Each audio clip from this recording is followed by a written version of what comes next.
Welcome to another episode of the One Life Podcast. We're going to dive deeper into the weekend sermon. And Pastor Jared, before we do that, we had a busy basketball weekend, March Madness. I mean, you even take like time off for this. I did take some time off. It's a big deal. My son ended up getting sick, so it wasn't exactly That's rough. retreat I was looking for. But nonetheless, Florida and Michigan both advance. Go. Survive and advance. We're in the Sweet 16. There is a possibility next week when we film, we could both be in the Final Four. How amazing would that be? I mean, it'd be pretty great. Yeah. So here's hoping. I thought Michigan had a chance. That UC San Diego, that was a lot of people had that as the big upset. And I was pretty excited after my bracket day one. Day two, I was up there, top 5. I think I just looked at the standings. I'm 13th place in the One Life podcast standings. 40 people are in that. It's pretty great. Yeah. Who's number one? Do you know? You're Kidding Me. That's the name of it. I'm not sure who it is. Okay. So You're Kidding Me if you're out there. Congrats Let us know. so far. Yeah. They picked Kentucky to win, though, so I'm not exactly worried about that one. Yeah. TJ and Emily Crimmins are tied for second. They're locked in. All right. Both picking the Gators to win the whole thing. Okay, so are they locked in the rest of the way I'm not sure. together? Interesting. Yeah. I doubt it. Yeah. Where are you at? What's your ranking? So last night, or 2 nights ago, whenever, Oregon, if Oregon would have won, I would have been number 1 in all 4 of the groups I'm in. Wow. Arizona won. Okay. And I have watched Arizona a handful of times this year where they were not very consistent, so I picked Oregon. And my wife's a big Oregon fan, so I had to do it for the You family. had to represent for sure. It was a bad decision, and Where's now I'm in 13th is place. my son up there too? He was at the top, and I think he also had Oregon or somebody. He fell down late. I have never seen him. He's been like even yesterday coming home, Dad, I need your phone. Yeah. For what? I need to check my bracket. Yeah. Okay. He hasn't watched any college basketball all season, but all of a sudden he's locked in. Yeah, I felt bad. So Thursday, the big day, is when Hudson got those high fevers. Yeah. So we were a little worried about it, and I took him to the ER. But I text Juliet. I'm like, "Hey, my phone's on 2% at the ER." She's like, "What have you been doing all this? Just looking at my bracket All day long. This is embarrassing." But That's pretty great. Yeah. All right, so let's dive deeper into the sermon. Okay. Launched a brand new series called Parables this week, talking about Jesus' parables. Yep. And so this one, the parable of the talents, one of my favorites. Did you say this one is your favorite? Yeah, I mean, You don't have a rankings of your parables? it's up there. It's Okay. top tier. The prodigal son. Yeah. That's probably. I mean, that's the most famous, obviously, or even the Good Samaritan. But Parable of Talents, just strictly teaching of like, I think what Jesus is trying to get accomplished. Yeah. Probably my favorite. All right, so you kind of, the question opening was like, are you willing to risk it all, right? And like, what does that look like? You talked about risk a lot within the sermon, but a few questions. One of the things you hit on was the distribution of the talents, right? And how some people would be like, well, that's not fair. And you're like, well, in God's economy, right? Like we don't really get to choose what's fair. Yeah. So I want to pick on that first. Talk about like the significance of him distributing them differently and what it looks like for us. I think a lot of, whether you're a Christian or you're brand new to faith or like whatever that looks like in your faith journey, we all have that question of like, well, what is fair? Why does God choose to do certain things for certain people and not others? So let's talk about that first. Hang on to that question because let me set it up this way. Saturday night, I was not feeling great. I was just coming off of this kind of the crud that's going around. So I don't think I shared this on Saturday. Okay. I think I corrected it for Sunday. But the whole idea of the parable of talents, the whole setup is Jesus is inserting himself. He is the master, and all of us are his followers are his servants. So that's really important to understand. It's Jesus is the master, we're all servants, and he's going on a journey. And what's that journey?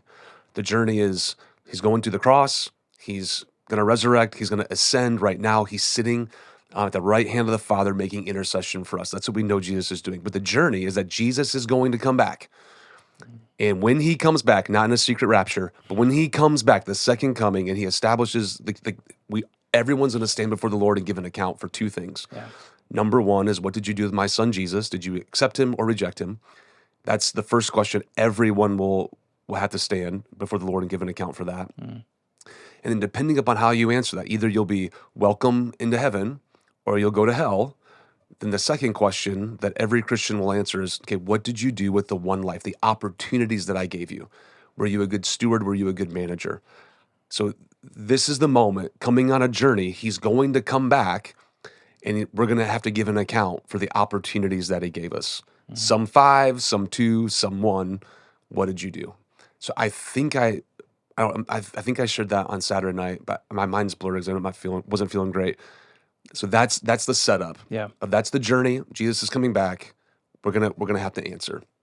So now ask that question again. Yeah. The 5, the 2, the 1. Right. Okay. The significance of God distributing them differently, right? Or the master in this case, right? But Got we it. know, like, talk about the fairness and how our mindset into like things don't necessarily have to be fair, like because God's ultimately the one deciding those things.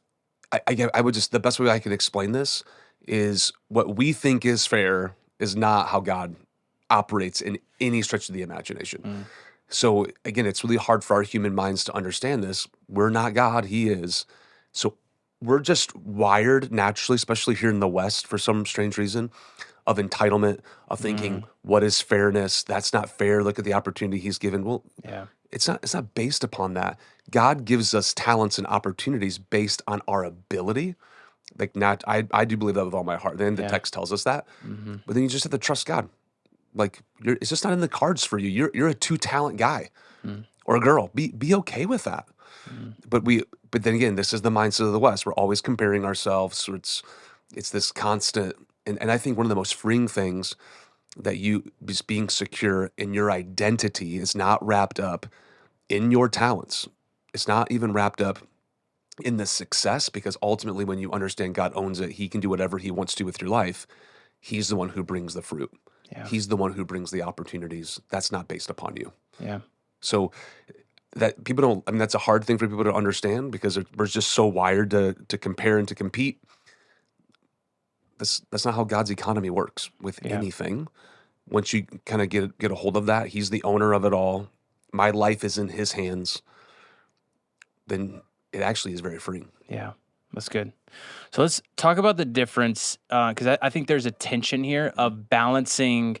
I'm going to trust God to like open the doors for me, but then opposite almost to the other side is like take risks, push down the doors. I'm responsible for my own life. I need to take action because God's given me this opportunity and I need to go. So talk about even that tension, maybe in your own ministry journey or life or business. Like, what does that look like as far as I'm going to knock down doors versus trusting God to open them for me, and how to balance that? Here's what's always amazing to me. When I trust God and lean into my faith and trust that God, you're going to bring me to the right moment at the right time, it's amazing how many doors actually open. I think there's effort, right? I mean, the Bible's teaching us that we have to get to work. We have to do some things. But when you're walking with the Spirit and you're leaning into the Spirit and you're understanding, like, even like, all right, what are the winds and how is God blowing right now? It's amazing when you're step with the Spirit, how many doors just begin to open that you didn't even have to force. You have to work it, but you're not forcing it. The difference, and there's a lot of, this is what separates, I believe, 5 talent and 2 talent people, is are you risk addicted or are you risk adverse? So many people that I know are risk adverse, and I don't think either is right, by the way. I think there's a balance in between, that they're just, they're afraid, and the fear is the deal, and I'll explain this. So, okay, the DISC profile. D, direct. I, inspiring. S is serving, that mindset, and then the C is like the correct. I love how, I could be wrong on this, so correct me. One of the surveys, they actually put like animals with each personality. Okay. So S has the I have not personality. seen that. Okay. Yeah. So S actually has the personality of like the Labrador. Okay. That like stays at home and wants the master to come back at the same time every day, Yeah. and is just steady, Yeah. right? So I thought this is fascinating. This week I was reading it. 70% of people in the West have S in their personality, whether it's the primary or secondary. It's in their personality. Okay. So what does that mean? It means that they hate change. People with S hate change. Hate it. Now, I don't have S at all, so I love change. So I'm a DI. S is nowhere to be found. So I'm always like, of course we're going to change things. If you have S every time, like even like we're talking as a staff, we're restructuring a little bit, we're making some changes to different departments. People with S, they're just like it just eats at them. And so part of as a leader is being like, okay, how do I speak to that? How do I calm fear? Change is just a normal thing. Like I don't mind it at all. My wife has S, so I've learned a little bit of like, okay, I got to navigate some of these things. So if you think about that, if 70% of our listeners right now have S in their profile, they're probably going to have a little bit more of like the risk adverse type of thing. And part of the reason why they don't want to risk is they don't want to change. They like how it is. They like their life. Like you build your life for yourself to enjoy. And so when we're talking about you got to risk, we're like, but that's going to mess up this and this and this. And especially if your mind is a bunch of wires, like a lot of people's are, this change affects this. It doesn't really, but in their mind, they think it all. So that's why many people are risk adverse. If you have no S in your personality, I'm getting into the weeds now, and you're a DI, the fear is you're risk addicted. Like it's okay. So here's actually how I view the church. This is not great, but I became the pastor in this church was 250 people. Like I'm not afraid in a sense of like, okay, let's risk. I know what it was like when it was 250 people. We're gonna be fine. Yeah.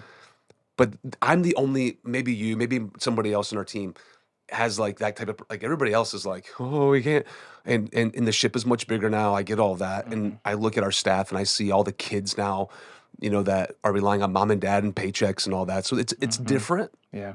But I'm always like, man, we can go back to 250 people. I was fine. And so that's the balance. I don't want to live in risk addicted. Don't want to live in risk adverse. You got to find that medium. Yeah. So I'm not saying any personality is right or wrong or stronger or better. It's just there's somewhere in the middle of, and every time God calls you to do something, there's always going to be a risk to it. It's a step of faith. Faith is what pleases God, but faith, you don't always know how it's always going to pan out. So there is a step of risk in every step of faith. Yeah. So that's the parable of the talent of like,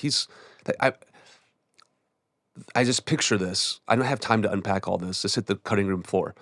But the 5-talent guy, like I had no idea what he did to go make 5 more, to double his money. But when he made that investment, created that business with whatever, of course there was a risk to it. But I actually think on this side of it as the master, I would now, talking as a boss, like, hey, I want you to go crush a department, go crush this ministry. And like, I have an idea and I'm gonna take a risk at it. And let's just say it doesn't work. I would rather you have at least taken the risk, the step, and then just been like, well, we just managed it and just maintained it. And it's the same today as it was 5 years ago. Like, right. That's not what I'm asking you to do. And I don't think that's not what God's asking us to do. We have a short time, an opportunity, this window. Now let's take advantage of it. Yeah. So that's a little bit of my Rather need or have a horse that needs tamed than prodded. Yeah. I think 100%. I think that's big. I always think of in Bible college, even like as we got connected, and I don't know if we've really told that story on here before, right? But like just thinking through like the intentionality behind networking or knowing certain people, to like that is an action. That's something. It doesn't mean like you just sent your resume out to 300 churches and went through all this time. It's like no. Who do I know? How's God going to open a door? Right. Even like intentional conversations. I had Pastor Messer, right, who's the lead pastor of that church or the Bible college. He taught one of our classes. I would sit right on the edge of the room, backpack ready to go, because I knew I could get a 5-minute walk because he booked it out the door. He didn't have time to really talk.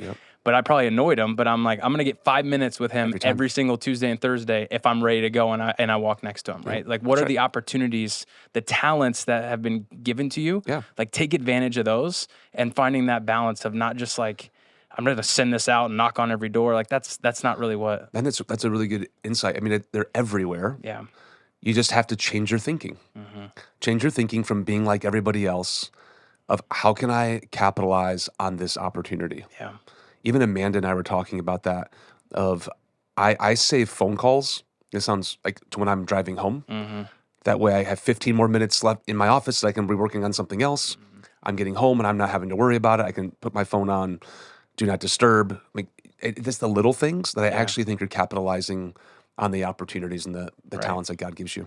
That's good. I mean, yeah, that's really good insight of thinking about Tom. Yeah, why don't you tell the story? People are gonna be like, how did you guys meet? Yeah. So I mean, really through JJ Alderman, right? One of our missionaries I that we got support. connected with him. Yeah, the Six Yep. Degree Initiative, Yep. in Togo, West Africa. And JJ was probably my closest, was my closest friend in Yeah. Bible college, Yep. and we stayed in connection all So one along. of my closest friends, Josh Freeman, is now the leader of the Six Degree right. Initiative there. So yeah, that was our initial connection. Yep. And then, but you did speak at the college. I did not go to that chapel. Skipped out. I did. I was working, doing my own thing, but You're I got having that excused. 5 minute walk with Tom Messer. That's what I was doing. Yeah. But yeah, that's how we got connected. So it's as far as the talents go, right? The application there is to, well, depending on your perspective of it, but the idea of investing it, getting more from it, utilizing that opportunity from a business standpoint or a spiritual standpoint. Like, what are some practical things people could do to multiply the resources or the talent, the opportunities that God has given them? Which we want me to tackle, like investment, like Each- money. Yeah, practical ways, maybe in any of them, right? Like Well, okay, so the spiritual side, the spiritual speaking of it, I think is very, very clear. Like the number one way that you grow, spiritually speaking, is having people around you that believe in you, that hold you accountable, that support you in your spiritual growth. Like there's not a better way. The Bible tells us that you were created with a biological family, but once you get saved, once you become a Christian, there's a spiritual family component to help you in your growth. So 100%, you need somebody that comes alongside and says, man, I see something in DJ. And I, as a mentor, as a coach, being like, I want to help develop that. That is the number one way that you develop a spiritual talent in your life, is you have people that believe in you. And I would say it's the same thing. It's true in almost every.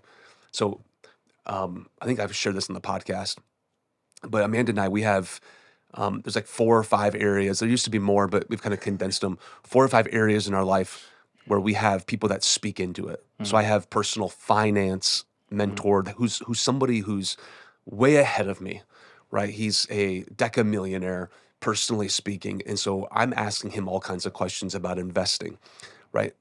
I only have a certain amount of money that I can invest. And I'm not going to do that myself. Like, hey, you're learning. You're really smart. You have a lot of money. What should I be doing? So there's that. We have a side business, right? Amanda runs a business. So we have a business coach. I have a preaching coach. So one of the things that people are actually asking me, like, wow, Jared, the last couple of months since the beginning of the year, you're using a lot more personal illustration of like your past and your kids and all that. And I'm like, want to know why? Because I have a preaching coach who's telling me you need to put way more stories of your family, especially at this age, into your preaching. And I've kind of like haven't done that on purpose, of like just want to protect them. And then a couple weeks ago, one of my coaches was actually here on Saturday night, and he looks at Grayson, or no, I'm sorry, Gabby. It was a story I told about Gabby, and he's like, every time that I used my kids in sermon illustrations, I gave him $5 or something like that. And Gabby looks at me and I'm like, we didn't make that deal. But I have coaches helping me develop the talents and opportunity. I can't do it on my own. I only know what I know. Yeah. And I don't know what I don't know. And so I'm constantly asking for feedback. Hey, I want to develop the talent and the opportunity God's given me. Will you help me do that for people that have already gone ahead? And here's what's crazy. I don't even think we're going to know this side of heaven if I'm a 5 talent guy, 4 talent, 3 talent, 2 talent. I don't know that. I don't think the principle is not how many talents. The principle is, are you using them and developing them to gain more for the kingdom? Yeah. Push back the darkness, bring heaven to earth. So I don't know what I don't know. Get people from the outside who believe in me, who love me, who are trying to help me develop into something more than what I can currently do in my own strength. You kind of landed the plane a little bit talking about fear. Yeah. So I want to kind of one of the last questions, like the simple way to put it is, how do we overcome it?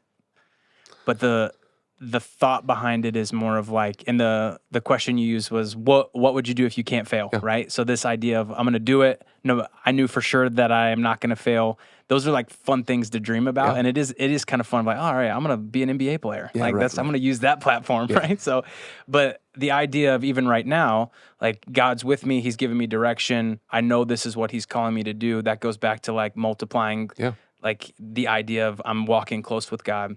But talk about fear, talk about the idea of like overcoming fear, not just from the insecurities we have, but ultimately to the thing that God is calling us to do. Okay, so the parable of the talent, I didn't have time to develop this in the sermon either, but the third servant with the one talent says, I was afraid.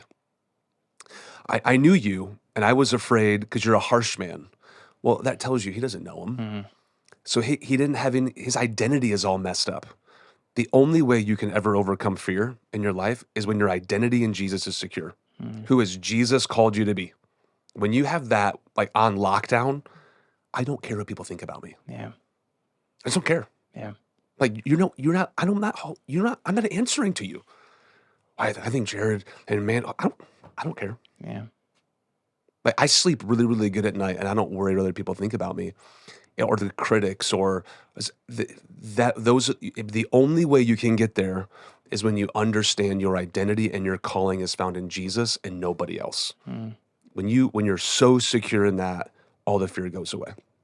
If I can help with one person, I'm like, man, what's your identity? And once you have that secure, I think all the fears. It doesn't mean that we don't have moments, right? Or even doubts. I'm not saying that. That's very normal, very human. But immediately when those creep in, you don't let those thoughts land, right? You have to redirect them. You take them captive, and you remember, no, this is who I am in Jesus. It goes back to our first series of the year of your identity drives your how and your what once you understand your why. So that changes the conversation a lot. That's good. So the fears are normal. So that's why I kind of just listed them real quick because I can't do that because what are people going to say? I can't do that because of, I have a loved one that might disagree with the decision I'm making. Yeah, maybe. You probably will. Especially as a leader, you're always going to be misunderstood, and you're always going to have critics as a leader. That's part of the life. That's part of wearing the mantle. But I also think that's part of the anointing. Is when you do lead and you're stepping into your calling, God gives you the grace for that, which is why it's not a heavy burden. It's just let it roll off your back and off you go. Yeah. So the best advice I can give people, get your security, get your calling, and I mean, the fears are what they are. They're just feelings. They're not real. I think we fall into a trap sometimes of believing we're like a one talent person. Yeah. And that how easy it is for the enemy to convince us of that. And like, hey, you're in your sweet spot. You're doing and we start to believe the lies of I find contentment, and we kind of use God's word against him of like, oh no, I'm content. I'm doing the things he asked me to do. And in reality, he's called us to be a 5 talent guy. Yeah. And we have to risk some things and take action to fulfill that calling, but we're afraid of that because we're comfortable in our one talent. No, for sure. Yeah. Well, it goes back to like I'm not. This is not a bad thing, but if your personality has an S in it, like comfort is a high priority for you, and you hate change, and so for sure that's going to be the excuse. It's the excuse of, but things are good. Why mess this up right now? Yeah. And I'm always, especially at leading a church, is always like things are good. Praise God for what He's done in the last 7 years. But this is not all He's calling us to. There's 155,000 people that live 9-minute drive from this location, right? And we had 1,500 last weekend, so we're reaching 1% of that. I guess that's good. But there's 500,000 people in Mesa, so I'm glad you're comfortable, but we're not called for comfort. Yeah. So we're going to keep on taking risks as a church, even of what that looks like for us to continue to grow and push back the darkness. Man, we have a lot of work to do. Yeah. So, and it's going to take mindset of change is going to be a normal part of life. And every time God, and I would say this, people are like, well, maybe God just has me. No, I dare you to pray and ask God, what is the one decision I need to make this year? he will tell you, and then get to work. Yeah. And stop being fearful. And I'm telling you, if you say yes, you hold nothing back. He will give, Holy Spirit's living inside of you. He will empower you to accomplish it. And looking back 1 year later, you will be so thankful that you made that change. And you're going to realize, wow, look at the now more influence and the more rewards and blessings that God's given me just by taking one step of faith, one step of risk. Yeah. So I don't know who that's for today, but God is calling you to do something. You are not in heaven. You have air in your lungs. There is a step of faith for each person to take. And as he tells you, say yes, hold nothing back, take the risk. Yeah. And you won't regret it. The last thing, because I'm running out of time, but last week we talked about this another podcast that we had both listened to between two pastors. Yeah. And at the end of it, they talked specifically about like younger generation, the trend of like self-care and taking it easy and like all this kind of stuff. So speak to that for a second, because I know you're passionate about this too. But same thing, like we have to work, but the balance of like taking care of yourself versus like, no, go accomplish what God asked you to go do. What's the book? I laugh so hard. That book, The Ruthless Elimination of Hurry. You know, like all these young 20-year-olds are reading that, being like, I need a Sabbath. Yeah. Like, you're 20 years old. Yeah. What are you talking about? Like, get to work. Yeah. Like that, and it is really like key for me of like my mental health. No, you know what the best thing for your mental health is? Like, go get a purpose and vision for your life and put all of your effort and energy and go accomplish that for the kingdom. Like, that's the best thing you can do for your mental health. Yeah. I'm not downplaying, like, it's going to come across harsh, and I'm not downplaying like people that have legitimate like needs in their life. But there's too many young people that are on the sidelines that are missing out on all that God's calling them in the sake of, I need a day. I need a Sabbath. No, stop. What did he say? Like, if you're under 50, you should never read that book. Yeah. Don't pick it up till you turn 50. Yeah. I agree with that. Like, and I've read it, and there's another one that's called Addicted to Busy by a guy in Colorado. I think that's actually a really good book. I'm not saying that balance is key. Yeah. So, this is, can I riff on this for a minute? How much time do I have? You're good. All right. So, because I do have the DI, there's lots of vision, there's lots of goals. There's people in our church that be like, our prayer for you is that you will just like take it easy and find the margin and the peace. And I'm like, man, I appreciate that. I do understand that. But do you want to, like, there's a call in my life. Like, you would not want me to have that mindset. I would be no good. I'd be miserable. My wife would be miserable. Like, there's a call on my life. Like, we have a church to go build. We have people to go reach. And we're going to do whatever it takes, short of sin, to accomplish those things. And we're going to hire the people on the team that have the same mindset. They're like, man, we're going to push back the enemy, push back the darkness, and let's get after it. And we'll rest when we get to heaven. I want you to have a healthy home life. I want you to be fruitful, and I want you to be healthy, period. But you have a job. Get to work. Yeah. You have a step of faith. The best thing you can do for your mental health is find your calling. Yeah. And chase it. It's good. It's the best life you'll ever live. Good deal. Anything you want to add to that? No, I think you nailed it. It's frustrating for me too. Like, as a younger person, I'm getting older, I guess, but like, I have a lot of friends and people that would be roped into that, of people that you're like, we just think different towards work and what it's supposed to be like. And then I get grouped into like, oh, the millennials or the Gen Z, like this is how they view. And then like older people like look down on us for work ethic and stuff. You're like, come on, man. Like, what's okay? So you're 100% right. This is not a political statement. So I don't know this. I'm not supporting or anything. But the one thing that like Elon Musk in Doge asked every federal employee, like, tell me the 5 things you did last week. Yeah. And like, apparently half of them couldn't answer that. Like, I'm even tempted to be like to our staff, hey, hour by hour, what did you do last week? Did you really work 40 hours? Yeah. I love to know the answer. Yeah.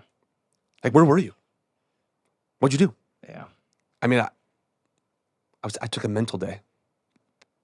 That's Friday, right? I mean, and all that. I'm not saying that's our staff. I'm just saying, but I think that we should be willing to have those conversations of like, man, are we really Are we really getting to work? Right. Are we maximizing and stewarding? Here's the big reason I feel this right now. Yeah. Like stewardship is a word that's been spinning in my head all year long. Like, are we using the things that God has given us to further the kingdom in the best possible way? Are we, so I would, and I say this in our all staff next, are we stewarding this unique opportunity in time? And I'm going to give the data for why I think this is such a unique opportunity. Are we stewarding this opportunity that God's given us the best way we can? Are we capitalizing on every moment? And I'm anxious to see the results. It's good. Good stuff. Here we are. All right. Well, the church is not just the. How do you we win that? transition from that? Real quick. Yeah. Last one. 3 more weeks of parables. Yep.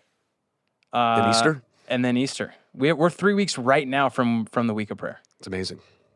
That's pretty intense. It's warm outside. I just walked Yeah. over here from the office. So I'm like, oh man, it hit 90 today. I'm like, Yeah. I told our East Campus Summer's that here. as we dismissed, it's getting warmer. Not to send you out on a discouraging note, but it's coming. yeah, no, it's crazy to coming. think about this. Last year, this was Holy Week Oh wow. because Yeah.